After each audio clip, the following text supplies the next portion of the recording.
Ya hemos comenzado el estudio anterior con el libro de Ruth. Hemos dado como contexto que este periodo en el cual nos hemos detenido para estudiar el libro de Ruth está siendo desarrollado en la historia de los jueces, en un contexto de los jueces. Creemos que por una cuestión de tiempo genealógico, el cual el mismo libro de Ruth nos entrega al final de este, pudiese estar siendo en el periodo del juez Gedeón. Pudiese ser. Eso algunos de los eruditos, de los teólogos, creen acerca de esto. Varios, no solo uno, varios. Y el libro nos está relatando, comienza a contarnos la perspectiva ahora de parte del pueblo. Si ustedes se dan cuenta, el periodo de los jueces nos está contando una historia triste, pero desde el punto de vista o de la perspectiva del juez, del líder de Israel, que Dios está levantando para poder libertarlos en determinado periodo de tiempo. Sin embargo, el libro de Ruth ahora te va a plantear el mismo periodo, pero ahora cómo lo vivió el pueblo. Por ejemplo, en el capítulo 1 nos va a hablar acerca de la hambruna. Nosotros sabíamos un poquito de esto y como les mencionaba justamente con el juez Gedeón, hablando de una necesidad económica que el pueblo estaba padeciendo por causa de de estos pueblos enemigos que los invadían y les quitaban sus pertenencias. Y en el caso de Noemí, que es, decíamos la semana pasada, se está refiriendo principalmente a Noemí, aunque el libro lleve el nombre de Ruth. Noemí es casi el escritor nos está enfocando a Noemí, el actuar de Noemí, pero Ruth obviamente va a resaltar por la fe que ha depositado en Dios y por la diligencia que ha mostrado en todo el trabajo que va a desarrollar. Justamente vamos a tocar ese punto el día de hoy. Ahora hablando o tratando de recordar un poquito lo que vimos en el estudio anterior, esta Noemí se va hasta Moab por causa de la hambruna que había en Israel, y en Moab lamentablemente muere su esposo. Sus hijos toman mujeres desde Moab, o sea, moabitas, para casarse con ellos, y 10 años después estos muchachos también fallecen, dejando así a Noemí sin esposo, sin hijos y con 2 nueras, las cuales eran de este pueblo de Moab, y ella en su corazón dice: me conviene más volver a Israel.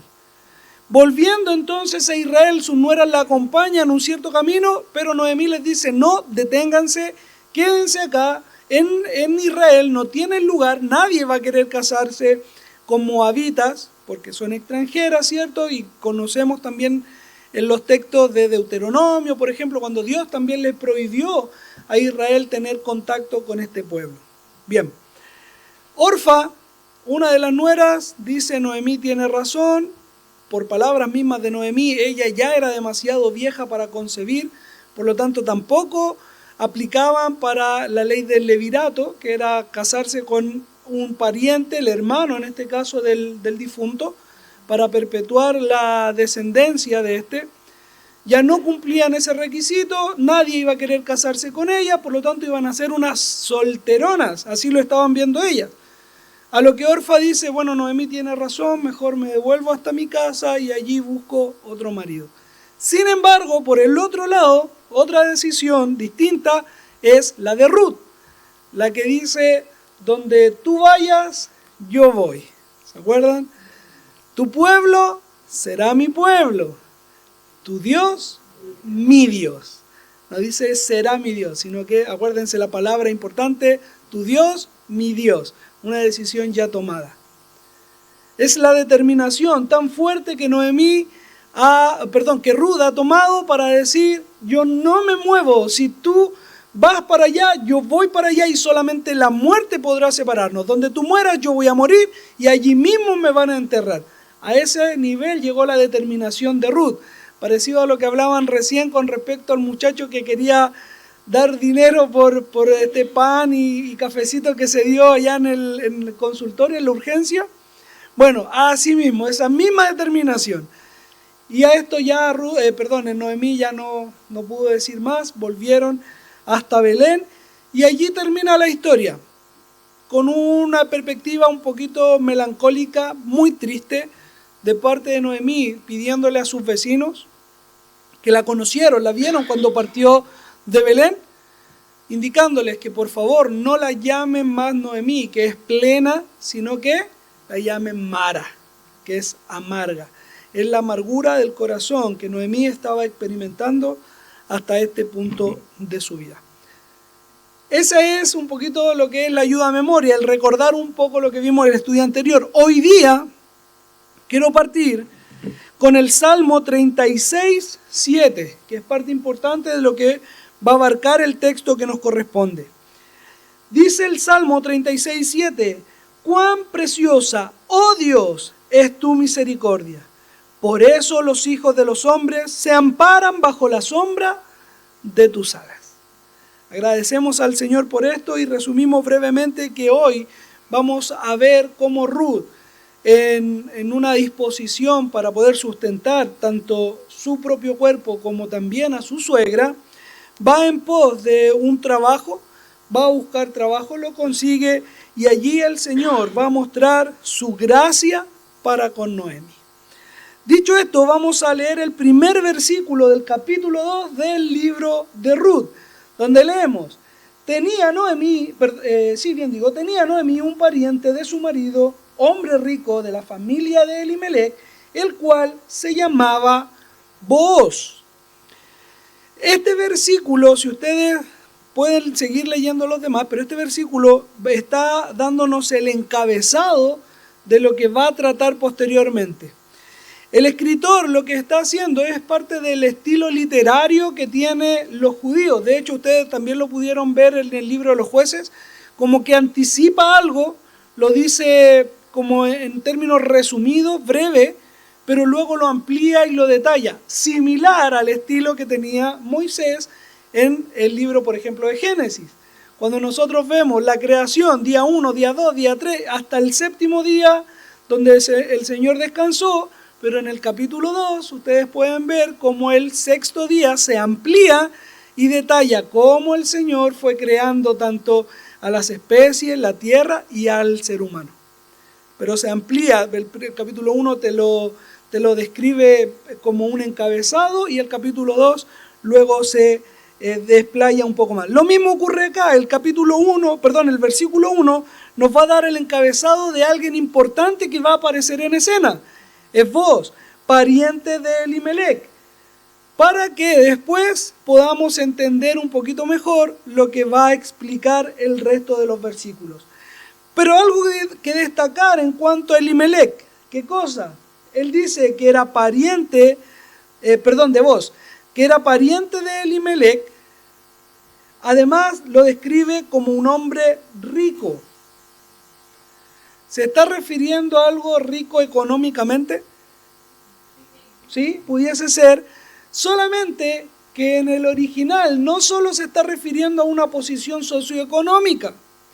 Al referirse a Booz como un hombre rico acá, en nuestra versión o en nuestra traducción, nosotros debiésemos ver cómo lo especifica en el hebreo, refiriéndose a él como un hombre de valor. ¿Ya? No un hombre rico económicamente, sino que un hombre con valores. Poderoso, dice ya, porque la misma palabra, hombre de valor, es exactamente utilizada para referirse a Gedeón en Jueces capítulo 6, verso 12, y a Jefté, capítulo 11, verso 1. Hombres valerosos o poderosos que sirvieron en el caso de Gedeón y Jefté para poder librar a Israel de sus enemigos. Booz es descrito de la misma manera, por lo cual muchos escritores, muchos comentaristas creen que Booz era un hombre de batalla, pudiendo haber ido incluso a pelear por Israel con los jueces que Dios había levantado en el periodo que él estaba viviendo. Ahora, esto mismo pudiese explicar también que en el verso 4 dice que aquí Booz vino de Belén y dijo a sus segadores, Jehová sea con vosotros. Es decir, vos no estaba en su campo cuando llega Ruth a trabajar ahí, que lo vamos a ver enseguida. Vos no estaba allí, él estaba afuera y llegó desde donde él estaba, no se especifica, y llegó y preguntó por Ruth en este caso. Pero él no estaba allí, o sea, hay una aclaración. Algo importante también, con respecto al versículo 4, que lo vamos a desglosar rápidamente también ahora. Vos, cuando llega desde donde haya estado a su campo, le dice a su segador, es decir, a la persona que está a cargo allí, Jehová sea con vosotros, y él a su vez le responde, Jehová te bendiga. No es el saludo típico que tienen los israelitas, que es shalom, que es paz, una paz que proviene de Dios, por supuesto, es esa paz que se derrama del seno de Dios. Ellos están pidiendo una bendición de parte de Dios específica, tanto al segador como de parte del segador también hacia vos. Habla entonces del valor que tenía vos, en todos sus sentidos, ampliamente hablando, en lo que es la palabra en sí. Es un hombre verdaderamente de valor. Valor porque podía haber estado luchando por Israel. Un hombre valeroso también por el corazón en el cual estaba dentro de él. Era valeroso por el trato que brindaba también a sus trabajadores. Mis queridos, yo les comentaba, no sé si fue el estudio anterior o otros previos, cuando nosotros vemos a un cristiano, por lo general tratamos de visualizarlo de acuerdo a la perspectiva que tenemos, se nos ha entregado. Que vista de determinada forma, que se mueva de esta otra forma. Sin embargo, cuando nosotros vemos en la Biblia a un verdadero creyente, es la forma que tiene de relacionarse en su entorno. Cómo trata a los demás, el amor que muestra, el respeto que muestra hacia los demás. Ser verdaderamente hombres y mujeres de valor significa una muestra también de respeto, de estima al que está a nuestro alrededor. Más allá de cómo te vistes, mucho más allá de eso. Ahora este hombre vos también se entiende por el versículo 1 que era pariente cercano de Elimelec, y creemos que pudiese ser o bien el hermano de Elimelec o el primo de Elimelec. O sea, tenían una relación muy cercana. ¿Cómo lo sabemos? En el capítulo 4, verso 3, cuando vos tiene que ir a hablar con el pariente que es más cercano aún que él, para poder redimir a Noemí y casarse con Ruth, ellos dos se juntan y vos le dice, vamos a hablar con respecto a la herencia que tiene nuestro hermano. Entonces, pudiendo ser hermanos consanguíneos o bien pudiendo ser primos, vos es un pariente cercano a Elimelec. No me quiero adelantar tanto, pero me comen las ansias para decir esto. A pesar de este hermano o primo o pariente cercano, lo que sea, de Elimelec, hablando de vos, Noemí, en su desesperación, en su angustia, nunca lo recordó. No lo tenía presente. No, porque Noemí cuando vuelve a su pueblo, ella viene amargada completamente. Ella se fue plena, se fue llena y vuelve vacía. Y cuando vuelve ni siquiera recordó que ellos vendieron sus campos, pero podrían ser redimidos por un pariente cercano. Ni siquiera eso tenía en mente. ¿Ya? No voy a seguir insistiendo en esto porque viene para la otra predicación, justamente porque después como que ahí recién Noemí dice, ¿verdad vos? ¿Ya?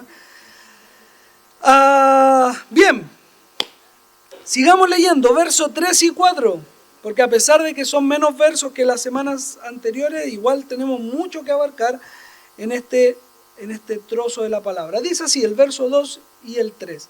Y Ruth, la moabita, dijo a Noemí, te ruego que me dejes ir al campo y recoger espigas en pos de aquel cuyos ojos hallare gracia. Y ella le respondió, ve, hija mía. Fue pues, y llegando, espigó en el campo en pos de los segadores, y aconteció que aquella parte del campo era de Booz, el cual era de la familia de Elimelec. Una reiteración de esto. El verso 2 y 3 nos está mostrando cómo Dios vela también por los pobres, las viudas y los extranjeros. Deuteronomio 24, 17, si ustedes lo quieren leer posteriormente, es un desglose de las ordenanzas que Dios le ha entregado a Israel cuando lleguen a la tierra prometida. Y les dice, recuerden que ustedes fueron extranjeros, recuerden que ustedes conocen la necesidad, estoy parafraseando, ¿cierto?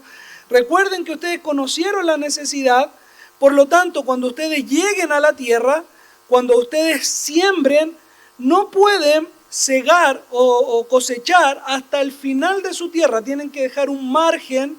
¿Para qué? Para los pobres, las viudas, los necesitados, los extranjeros, los huérfanos, puedan ellos ir y recoger. Además, cuando ustedes estén espigando, estén cosechando, si algo se les cae, déjenlo allí para que el que viene tras de ustedes lo pueda tomar y también puedan comer.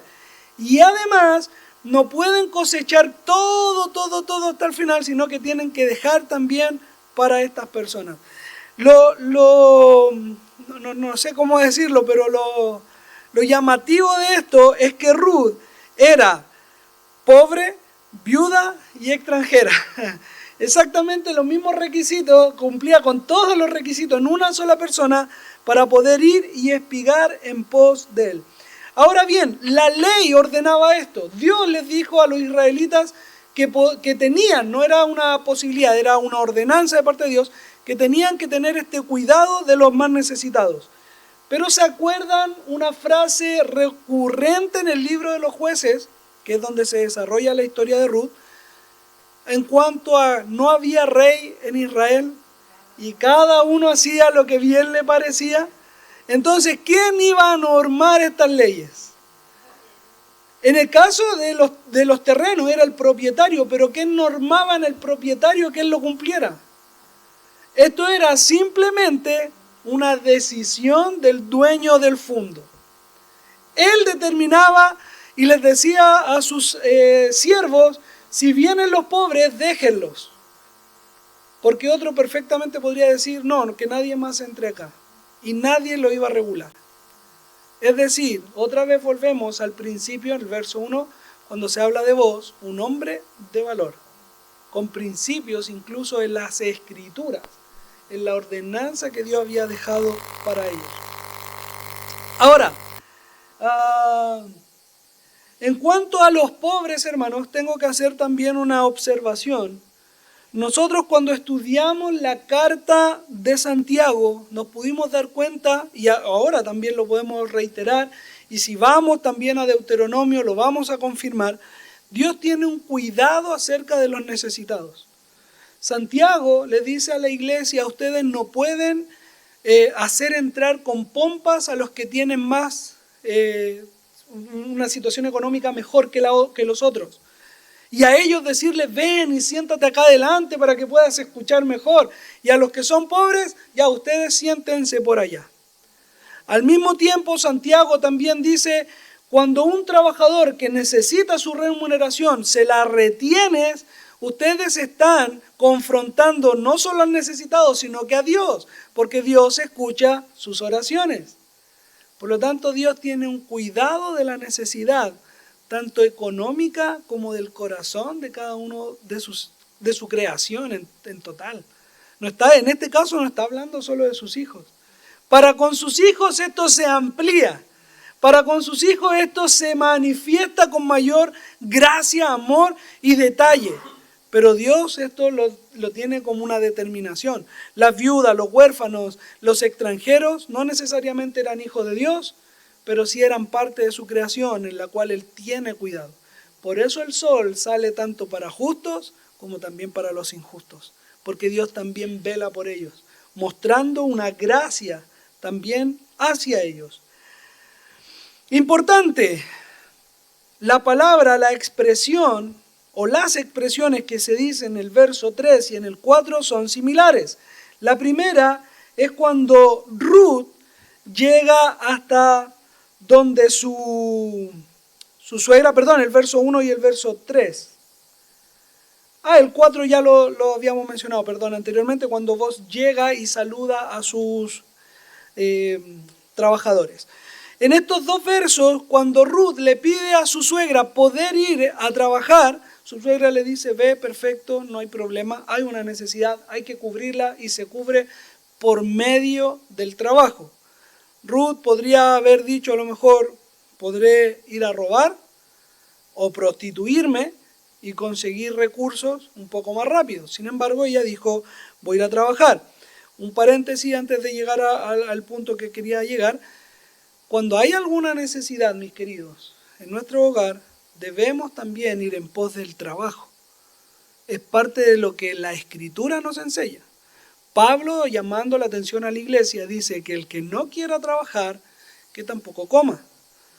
Además, entendemos que el trabajo es el recurso, es el medio que Dios ha entregado para poder proveernos. ¿Bien? Y cuando hay necesidad de trabajar, mis queridos, también hay que dar el tiempo de poder buscar ese trabajo. Muchos lamentablemente dicen, estoy esperando que llegue tal trabajo. Estoy esperando que me llamen. ¿Y has enviado currículum? No. Entonces, difícil que te puedan llamar a un trabajo si no lo estás buscando. Leía la otra vez, no me recuerdo el autor, y ustedes me conocen, saben que soy malo para los nombres, pero el autor de un libro que hablaba acerca de estos temas, de las necesidades, que si bien Dios cubre estas necesidades, el medio es el trabajo. Si estamos sin trabajo, dediquemos el tiempo que sería para trabajar, que en nuestro país por lo regular está entre las 6 a las 9 horas de trabajo, dependiendo del lugar. Dedica ese tiempo en buscar trabajo y te aseguro que en menos de una semana encontrarás algo. O sea, si dedicamos 9 horas en buscar un trabajo, difícilmente no encontraríamos nada. Algo va a caer. Otra cosa también que no puedo dejar pasar, que me comen las ansias de decirlo, es que en el caso de Ruth, para buscar trabajo, la motivación era el amor que tenía hacia su suegra. Porque a veces nosotros cuando estamos solos decimos, si no como, si como, algo caerá. Pero cuando tenemos la responsabilidad de otro, decimos, bueno, por él, por ella, vamos y buscamos trabajo. Eso es lindo también, mis queridos. Nosotros los que hemos llegado a ser padres, creo que nuestros hijos son generalmente esa motivación. Los padres generalmente son capaces de tomar trabajos que a lo mejor no les agrada para poder también cubrir las necesidades de sus hijos. Y eso es bello. Se ve aquí el corazón también amoroso de parte de Ruth en el salir a trabajar a un lugar donde a lo mejor la iban a tratar mal solo por el hecho de ser extranjera. Pero sin embargo ella dice, hay una necesidad, mi suegra tiene que comer, yo tengo que comer, así que vamos a trabajar. Bien, ahora sí, la palabra que yo les mencionaba es la expresión del verso número 3. Aconteció que aquella parte del campo era de vos. Ese aconteció, hermanos, es una palabra preciosa que se repite, pero se traduce de otra forma en el verso 4. He aquí que vos vino de Belén. El he aquí y el aconteció son palabras, si bien a lo mejor no son las mismas, sí son sinónimos que muestran un asombro, pudiendo traducirse incluso como casualmente casual o por casualidad. Casualmente por casualidad, a eso se refiere, es una reiteración lo que estamos viendo acá. Por venturanza, Ruth llegó hasta donde vos. Por casualidad, justo vos llegó ese día hasta su campo. Y acá era lo que yo les presentaba anteriormente, cómo Dios está mostrando su dirección para cumplir su voluntad en la vida de Ruth y de Noemí. ¿Se dieron cuenta de que esto no está hablando de que Dios le habló por visión o por algún mensaje, digamos, portentoso a Ruth y le dice, ve hasta este campo y allí trabaja? Vos, es hora de que vuelvas hasta Belén, o de Belén, perdón. No, esto es algo que está siendo direccionado de manera silenciosa en el corazón de estos dos personajes para que se encuentren en un punto determinado, para que Dios cumpla su propósito. Salmo capítulo 32, verso 8 dice: te haré entender y te enseñaré el camino por el que debas andar. Sobre ti fijaré mis ojos. El Señor ha marcado y ha trazado el camino por el cual nosotros debemos andar, y nosotros muchas veces esperamos de que Él nos hable, que se abran las nubes, escuchar su voz, o que venga alguien y nos diga: tengo palabra profética para ti. Eso estamos esperando, pero Dios nos está mostrando otra cosa distinta. Él mueve nuestro corazón, Él mueve nuestro entendimiento. ¿Para qué? Para poder conducirnos en el camino que Él tiene preparado para nosotros. Dios está orquestando todo esto de manera silenciosa, pero con una preocupación por nosotros. Les hablaba al principio y les decía: yo no sé dónde el Señor quiera que vamos. Te aseguro que no lo sé. Incluso a veces acongoja un poquito mi corazón y le digo: Señor, ¿dónde? He encontrado pastores, siervos en ambos lugares y en otros más que han mostrado un amor hacia nosotros, un cariño hacia nosotros, que a veces me comprometen por uno u otro lado. Pero digo: Señor, tú tienes el control. Tú tienes el camino ya trazado para tu iglesia. Y tienes ese camino también apuntando con flechas enormes que a lo mejor no la vamos a ver visiblemente, pero sí espiritualmente, para que nosotros lleguemos al lugar correcto. Esto nos dice que no debemos temer, porque Dios tiene el control. ¿Te acuerdas cuando Noemí decía: el Todopoderoso me tiene en estas circunstancias? La verdad que sí, el Todopoderoso te tiene en esas circunstancias porque te está llevando de vuelta al lugar donde Él quiere que estés. Esa es la razón. El Todopoderoso tiene el control de nuestras vidas y no nos ha desamparado. No nos ha dejado. Bien, sigamos. Capítulo 5 hasta el 7. Dice: y vos dijo a sus criados, el mayordomo de los segadores: ¿de quién es esa joven? Y el criado mayordomo de los segadores respondió y dijo: es la joven moabita que volvió con Noemí de los campos de Moab. Y ha dicho: te ruego que me dejes recoger y juntar tras los segadores entre las gavillas. Y entró pues y está desde la mañana hasta ahora sin descansar ni por un momento. ¿Qué es lo que vemos en la vida de Ruth?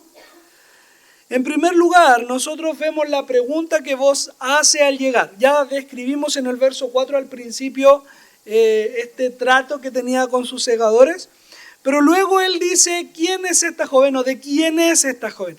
¿Para quién trabaja? ¿De qué familia viene? A eso se está refiriendo vos. Los poquitos varones que hoy día están, seamos sinceros, si vos estás preguntando específicamente por esa joven, es que vos la llamó su atención. A vos le llamó la atención de esta joven, ¿cierto? No me van a dejar de mentiroso, ¿cierto? Ustedes saben que sí. Por algo está preguntando por ella. Pudiendo haber otros trabajadores, otros pobres, incluso estando en el campo de vos cosechando, vos pone la atención, pone sus ojos en esta muchacha y les pregunta: ¿quién es ella? Por lo tanto, entendemos o podríamos interpretar de que Ruth no solamente era una mujer joven, sino que pudiese ser también una mujer atractiva, que llama la atención de vos. Luego, en el verso, él se entera de la fidelidad que Ruth tiene hacia su suegra Noemí. Es la moabita que vino de los campos de Moab con su suegra Noemí. No la abandonó y está trabajando para poder sustentar a su suegra. Además lo podemos reiterar porque en el verso 11, cuando vos le responde a Ruth, le dice: he sabido todo lo que has hecho con tu suegra. Por lo tanto, vos ahora estás viendo qué cosa, la fidelidad de Ruth. Primero vio su belleza, todo entra por los ojos, ¿cierto? Y él vio primero a Ruth. Luego se entera de la fidelidad de Ruth. Y en tercer lugar, Booz escucha la diligencia en el trabajo que Ruth tiene. ¿Qué le dice el mayordomo? No ha parado de trabajar. En otras versiones solo dice, paró por un momento para refugiarse debajo de la sombra por el sol, pero por un momento, y siguió trabajando. La idea es la misma. Una diligencia en el trabajo que Ruth está teniendo. Entonces, Ruth tiene una triada que es pero perfecta. Es linda, es fiel y además es diligente. Eso enamora. Eso enamora. ¿Quién no quiere una persona fiel en su vida? Una persona diligente en su vida. Y además que sea atractiva, es el timbre, el sello que le faltaba. Pero no sirve una persona atractiva que es infiel y es flojo o floja. Es al revés. No sirve. La belleza de Ruth solamente destaca a raíz de su fidelidad y su diligencia. Por lo tanto, el valor que vos ve en Ruth no está solamente en la belleza, sino que en el trabajo que está desarrollando y la motivación de su trabajo. Y dijimos al principio que la motivación, en el caso de Ruth, era el amor y la fidelidad hacia su suegra. Y esto cautivó realmente a vos. Mis queridos, cuando el mayordomo le rinde cuentas a vos acerca de Ruth y del trabajo que ha hecho y el largo tiempo de trabajo que ha hecho, nos muestra una cosa, que hay ojos atentos a lo que estamos haciendo, a la diligencia que ponemos en los trabajos. Muchas veces decimos, llevo tanto tiempo en mi trabajo y nunca me han tomado en cuenta para que me asciendan. He mantenido siempre el mismo puesto. Y tal vez, no sé, pensémoslo un minuto, sea por el testimonio y la diligencia que he puesto en mi trabajo. Queremos ser reconocidos por cosas buenas, pero no estamos actuando de la manera correcta. Queremos ser reconocidos y ser puestos en lugares de privilegio, pero actuamos con negligencia en lo que se nos ha encomendado. Hemos sido irresponsables en nuestro día a día. Faltamos una vez a la semana, 2, 3 veces al mes. Buscamos las leyes, hermano. Me recuerdo temporadas donde en trabajo dice, tú puedes faltar 2 lunes al mes, no puedes faltar 2 días, por las leyes que tenemos en nuestro país, ¿cierto? Para que no te despidan. Y sabemos esos detalles de las leyes, ¿para qué? Para estar allí, al límite. Y saber que podemos ausentarnos, podemos llegar tarde, podemos irnos temprano y tenemos días administrativos, lo sabemos. ¿A quién no le ha pasado? A mí nomás. Pero ya maduré. Parte también del crecimiento espiritual que Dios nos está dando es ser diligentes en el trabajo que Él nos da. Recuerda, el trabajo es el medio que Dios utiliza para sustentarnos. No debiese transformarse en un ídolo para nosotros, sino que reconocer que es Dios el que está obrando por medio de ese trabajo. Una cosa también relevante en cuanto a lo que vemos de Ruth es que en ella nosotros, como lo dijimos en el estudio anterior, ella es la representación de la mujer virtuosa de Proverbios capítulo 31. Específicamente hablando de este pasaje, en el verso 11 de Proverbios 31 nosotros podemos ver de la mujer virtuosa que su marido está confiado con ella y que no cesará de ganancia. Es lo que estamos viendo ahora en Ruth. Su marido está tranquilo con ella porque ve la fidelidad de ella. La que Ruth tiene en este caso en forma representativa o en forma ya más clara, práctica, digámosle así, nosotros vemos de que ella es fiel y vemos también que es diligente. Por lo tanto, su esposo podrá estar tranquilo con ella y sabrá que con ella va a prosperar. Otro punto también que debemos destacar es la humildad que Ruth muestra en la búsqueda de trabajo. Se dan cuenta que el jefe de los segadores, el administrador, le dice, llegó con nosotros y nos rogó si podía cosechar en pos de los segadores, siguiendo a los segadores. Ruth no exigió nada, ella podría haber dicho, bueno, la ley de ustedes les dice que yo como extranjera y yo como viuda puedo venir y segar en pos de los segadores. Y puedo cosechar alrededor de todo tu campo si quiero. Podría haberlo dicho, ¿cierto? Pero ella llega con humildad y les dice, ¿qué cosa? En rogativa, ¿puedo segar en pos de sus segadores? ¿Puedo ir tras de ustedes? ¿Puedo cosechar en este lugar para sustentar también mi cuerpo?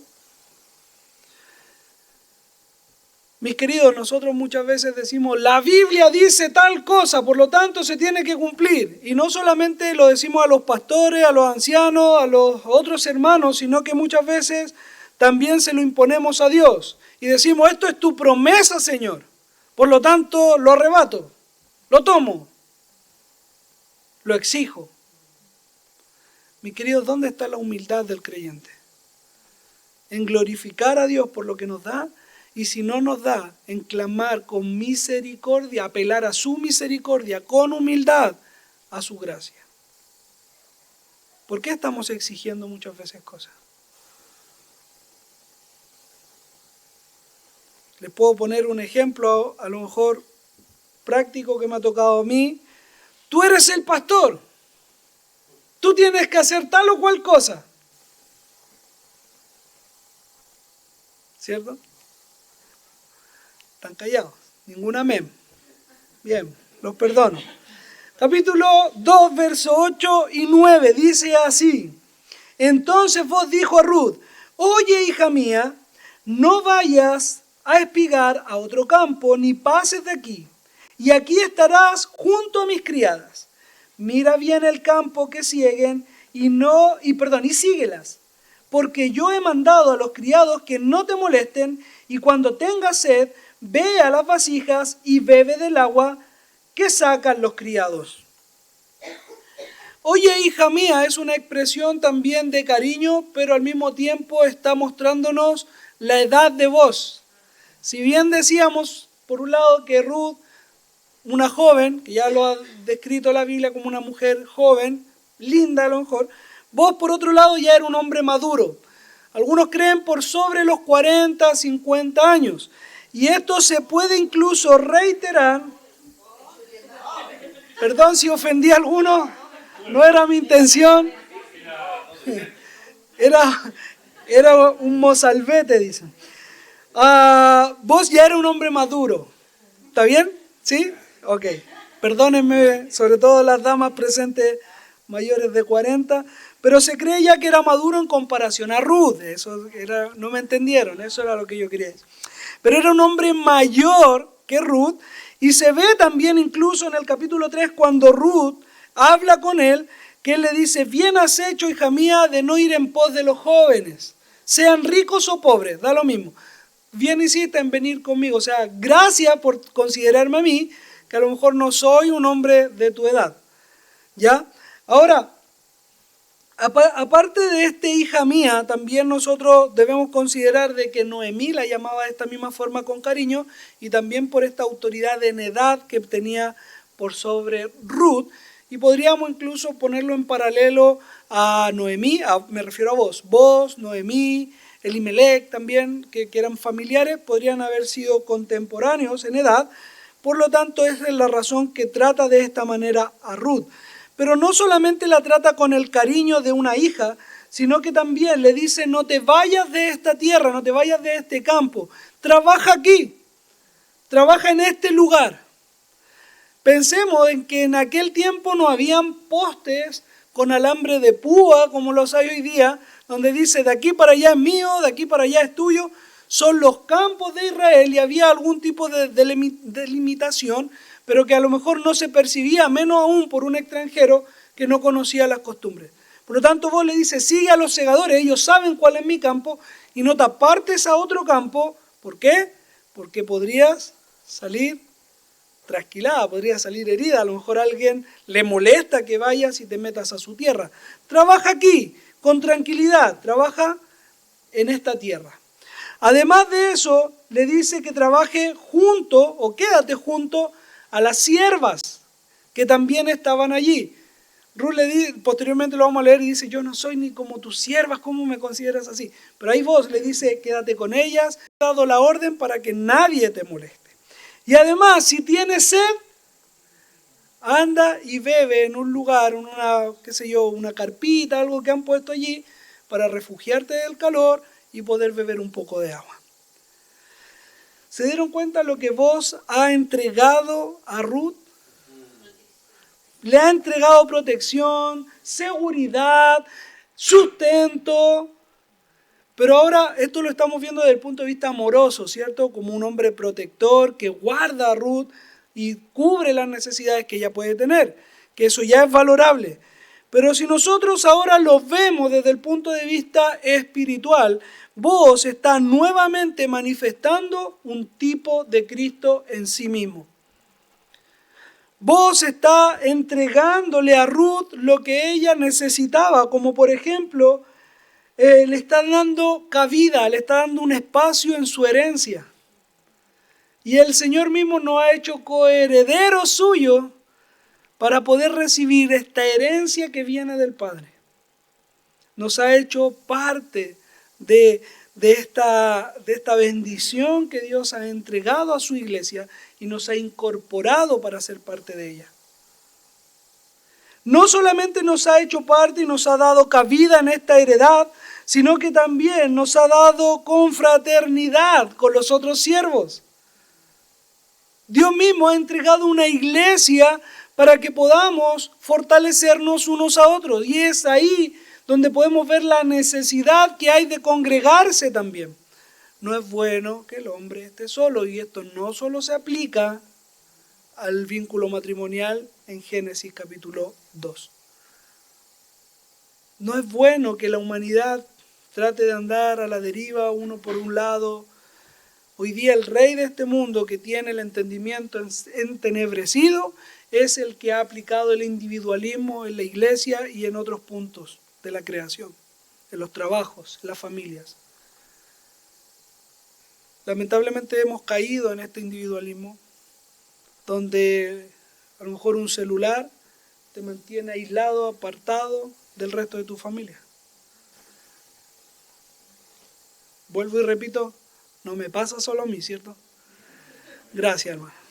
Ahora sí me... Y por último, también vos le das del agua que ella pudiese necesitar por el trabajo que está haciendo, pero es Dios también que a través de su Hijo nos ha dado ríos de agua viva para saciar nuestro corazón. Así es como nosotros podemos ver el tipo de Cristo en vos, entregando estos detalles a Ruth, pero que Dios los tuvo primero con nosotros, que nos ha dado de su herencia, que nos ha dado comunidad y nos ha dado también del agua que necesita nuestro espíritu. Por medio de Jesucristo nosotros hemos recibido todas estas cosas por misericordia, y esto es importante reiterar porque vamos a entrar allí por gracia de parte de nuestro Señor. Así es como llegamos al verso número 10, donde leemos: ella entonces bajó su rostro e se inclinó a tierra y le dijo: ¿por qué he hallado gracia en tus ojos para que me reconozcas siendo yo una extranjera? ¿Por qué he hallado gracia yo, pregunta Ruth, si no tengo nada que ofrecer? ¿No soy ni siquiera parte de tu pueblo? Ahora la pregunta que aquí nosotros debiésemos hacernos es: ¿por qué hemos hallado gracia ante los ojos de Dios? ¿Qué tenemos nosotros que ofrecerle a Dios para que Él tenga consideración de nosotros? Mis queridos, cuando Ruth dice yo no soy nada, posteriormente le dice ni siquiera como una de tus siervas fue llegado a ser. Ruth está reconociendo su limitado ser delante de vos. Está reconociendo lo poco que ella puede ofrecer. Está reconociendo con humildad que no merece absolutamente nada de Él. Y mis queridos, si nosotros hemos llegado así a los pies de nuestro Señor, nosotros vamos a darnos cuenta que esa gracia tampoco la merecíamos. Lucas capítulo 7, verso 47 nos dice que al que mucho se le ha perdonado, mucho ama. ¿Sabes cuál es el problema con nosotros? Que nos creemos más de lo que somos. Por eso a veces amamos poco. Nos creemos merecedores de lo que hemos recibido de parte de Dios. Pero si nosotros por un momento dijésemos, nada merezco, nada soy, nada puedo conseguir con Dios, ni por lo que soy, ni por lo que tengo, nos daríamos cuenta que lo que Él nos ha entregado, sea mucho, sea poco, es más de lo que merecíamos. Eso es gracia. Lo hemos dicho en otras oportunidades, regalo inmerecido, que viene de parte de Dios, no mereciéndolo de parte nuestra. Pero insisto, el problema está en que no nos sentimos tan pecadores como somos realmente. Siempre hay alguien más pecador que yo. Y el problema es que nos creemos merecedores de lo que Dios nos ha dado. Por eso pedimos más. Por eso nos enojamos cuando no se nos da más. Pero si actuáramos con este mismo corazón, con este mismo espíritu que actuó Ruth, nosotros nos daríamos cuenta que ya lo que tenemos hoy es demasiado. Un paréntesis también con la gracia, es que así como Dios nos ha dado de su gracia para poder hoy día ser llamados sus hijos, para confortarnos, para también sustentarnos, Él también ha dado gracia ante los ojos de los demás. No sé si les ha pasado cuando alguien dice, hoy me cae bien esta persona. Es liviano de sangre, decimos nosotros, ¿cierto? Esto proviene de Dios. Nehemías, cuando tenía que presentar delante del rey la solicitud para ir a restaurar los muros y el templo, es Nehemías el que ora delante de Dios pidiendo gracia ante los ojos del rey. ¿Es Dios el que pone gracia ante los ojos de nuestros jefes? El que da gracia entre los unos y los otros. Y esa gracia, mis queridos, hay una noticia. Podemos pedirla. Señor, danos gracia delante de esta persona. Tengo que proponer un proyecto. Danos gracia para poder hacerlo. Voy a ofrecer algo a los demás. Danos gracia a los que trabajan de vendedores. Señor, danos gracia para ofrecer el producto que estoy vendiendo. Podemos pedirlo. Señor, danos gracia. Les cuento una anécdota cortita para no extendernos mucho, pero para mí marcó, estando en el seminario, teníamos un profesor, primer día de clase con él, y en una sala similar a esta, habíamos unos poquitos acá, unos poquitos allá, unos poquitos al fondo, qué sé yo, 3, 4 por grupo, algunas hermanas también por allá que estaban tomando el curso, y el pastor nos reiteraba, nos contó una historia de un hermano en su congregación que él llamaba, voy a usar sus palabras, un hermano que no era agraciado físicamente, ¿ya? Era feo. Pero sin embargo el pastor decía, pero donde ese hermano estaba, nadie se quería separar de él. Tenía una gracia, y una vez el pastor le preguntó, hermano, tú tienes una gracia, ¿qué haces? Y dice, pastor, yo oro todos los días para que Dios me dé gracia en lo que hago, con las personas en las que esté. Y nos reiteró una y otra vez, hermano, y el hermano era feo, pero pedía por gracia, y nos miraba. Y después de nuevo, hermano, pero y era feo el hermano, pero oraba y pedía gracia. Ya como la tercera vez nosotros dijimos, tenemos que orar por gracia. Nos está mirando mucho, yo creo que algo está queriendo decir este profesor. Y oramos por gracia, mis queridos. Y es algo que podemos hacer entre todos. Podemos orar por gracia cuando vamos a predicar el evangelio. Algunos dicen, es que no estoy capacitado, ora por gracia. Ora por la gracia que viene de lo alto para poder también predicar de Cristo a otros. Ora por esa gracia que necesitamos para caer bien ante los ojos de los demás. Lo necesitamos y es también dado de parte de Dios. Versos 11 y 12, y con esto finalizamos, estos dos versículos finalizamos, donde la palabra nos dice, y respondió Booz y le dijo, he sabido, recuerda que es la pregunta que en el verso 10 está haciendo Ruth, porque he hallado gracia. Y le responde Booz y le dice, he sabido todo lo que has hecho con tu suegra después de la muerte de tu marido, y que dejando a tu padre y a tu madre y la tierra donde naciste, has venido a un pueblo que no conociste. Jehová recompense tu obra y tu remuneración sea cumplida de parte de Jehová, Dios de Israel, bajo cuyas alas has venido a refugiarte. Mis amados, Dios es el protector, es esa ave protectora que quiere refugiarnos bajo sus alas. Es el Dios que según Éxodo capítulo 19, verso 4, ha traído bajo sus alas a su pueblo mostrándole misericordia y protección. Esa es la forma en la cual, una de las formas en la cual Dios se describe. Como aquel soberano que quiere nuestro bien y está dispuesto a abrir sus alas en amor, mostrando su misericordia para darnos de la protección que tanto necesitamos. Así, y a lo mejor no con los mismos términos, es como David en el Salmo número 3 dice, tú eres escudo alrededor de mí. Pero no es solamente ahí, Deuteronomio 32:11, Salmo 17:8, Salmo 36:7, que es el que leímos al principio, Salmo 51:1, Salmo 61:4, Salmo 63:7, Salmo 91:1 y el verso 4. Hermanos, tenemos vez tras vez a Dios mostrándose y su pueblo reconociéndole como aquel que quiere abrir sus alas y cobijarnos, y protegernos, y guardarnos. ¿Sabes cuál es el problema? Que si bien esta es la relación o el tipo de relación que Dios quiere para con nosotros, nosotros no tomamos esta bendición de parte de Dios. ¿Quién puede leer, por favor, Mateo 23:27?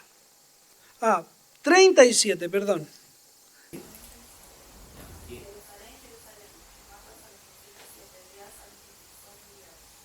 ¿Cuántas veces quise juntar a tus hijos como la gallina junta sus polluelos debajo de las alas? ¿Cuál es el problema? No queremos. ¿Cuántas veces, dice el Señor Jesús a Jerusalén, cuántas veces quise traer como la gallina trae sus hijos bajo sus alas? La misma idea. ¿Cuántas veces quise?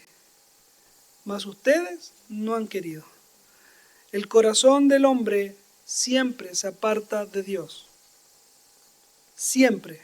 Si el hombre tiene que escoger entre estar con Dios y no estar con Dios, el 100% de las veces elegirá no estar con Dios. El pecado nos aparta de nuestro Creador. Desde Génesis capítulo 3. Cuando Adán y Eva fueron abiertos sus ojos y Dios vino en la tarde a pasear por el huerto, ellos se escondieron. No quisieron enfrentar a su Creador, no quisieron verle, hasta que Él los llamó. El problema del ser humano es que está apartado de Dios. Está lejos de Dios y no quiere saber de Dios. Pero Dios tiene la disponibilidad, tiene la disposición de abrir sus alas y cobijarnos. Él ha llamado para que podamos estar bajo sus alas y es lo que vos reconoces en Ruth hoy, diciéndole Dios bendiga, recibe la bendición de aquel, tuviste la disposición de cobijarte bajo sus alas. Mi querido, ¿cuántas veces hemos estado estresados, hemos estado saturados y no vamos bajo las alas de Dios? Estamos sintiendo el colapso de toda la presión de este mundo y no vamos bajo las alas de Dios. Y si leemos los salmos, decimos, el mismo Salmo 3 que citábamos anteriormente, cuando David nos dice, en paz me acostaré y asimismo dormiré. Y hoy día muchos se tienen que tomar una pastilla para poder dormir. Hay insomnio por las preocupaciones, la desesperación que podemos estar enfrentando. pero hemos venido bajo las alas del Señor para cobijarnos, para ser protegidos y guardados por Él.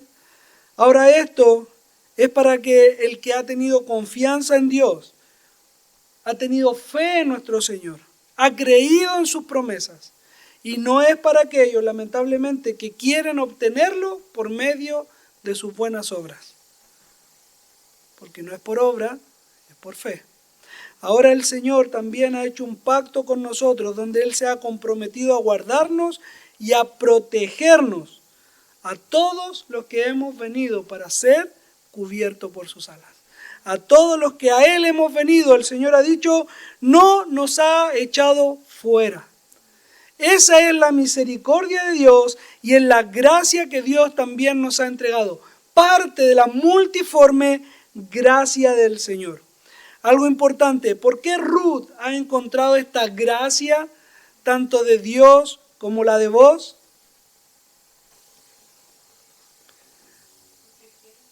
Porque ha buscado la gracia de Dios. El verso número 2 nos dice, le dice a Noemí, te ruego que me dejes ir al campo a recoger espigas en pos de aquel cuyos ojos he hallado gracia. Ruth primero halló gracia delante de Dios. Y Dios le ha dado también la gracia ante los ojos de vos. ¿Por qué? Porque ella ha venido a refugiarse bajo las alas de Dios. Ha confiado en el Señor y ha confiado en la promesa que Él ha entregado. Y es la misma promesa que nos ha entregado a nosotros, siendo extranjeros, siendo advenedizos, que nos hemos querido sumar a este pueblo santo de Dios. Y esto no cambia. Amados, concluimos con 6 reflexiones o 6 ayuda a memoria en todo lo que hemos hablado. En primer lugar, somos llamados a ser hombres y mujeres de valor. ¿Y a qué nos referimos con esto? No a tener una cuenta de banco grande en el banco, sino que a ser hombres y mujeres humildes, diligentes, honestos, un buen trato hacia los demás, fieles a Dios. Y podemos sumar, sigan sumando, pueden hacerlo, pero eso es a lo que hemos sido llamados, tanto por miles de años como el día de hoy a través de las Escrituras. Somos llamados a ser de valor. En segundo lugar, Dios tiene el control de absolutamente todo, aunque no lo estemos viendo. Y nos guía para el bien. Para esto no es necesario ni visiones, ni profecías, ni nada. Solo necesitamos confiar que Él tiene el control. Él nos está direccionando. Hay muchos ojos que también nos están mirando, mis queridos. Están mirando mi diligencia o al revés, mi negligencia. Por lo tanto, el llamado es a glorificar a Dios en todo lo que hagamos. Glorificar a Dios en mi trabajo, en mi familia, en mis estudios y en todo lugar donde estemos. Porque hay muchos que están pendientes si actuamos bien o actuamos mal. Dios nos ha dado también de su gracia sin merecerlo. Y también pone de esa gracia en otros para con nosotros. El llamado es a que podemos pedir esa gracia de parte de Dios. Que Él siga derramándola y dándola con abundancia en nuestra vida. Quinto, Dios es nuestro amparo, nuestro refugio y nuestra fortaleza. Es el escudo que nos rodea, como leíamos en el Salmo número 3. Es el ave que nos cobija bajo sus alas. El llamado es, vengan a Dios todos los que están trabajados y cargados, porque Él nos hará descansar. Y por último, que nadie que en humildad viene a Él va a ser echado fuera. Esto lo dijo Jesús en Juan capítulo 6, verso 37. Por lo tanto, venid a Él con confianza, porque de Él recibiremos la gracia, el amor que tanto necesitamos. Que el Señor les bendiga, que el Señor guarde también su iglesia. Les invito a orar.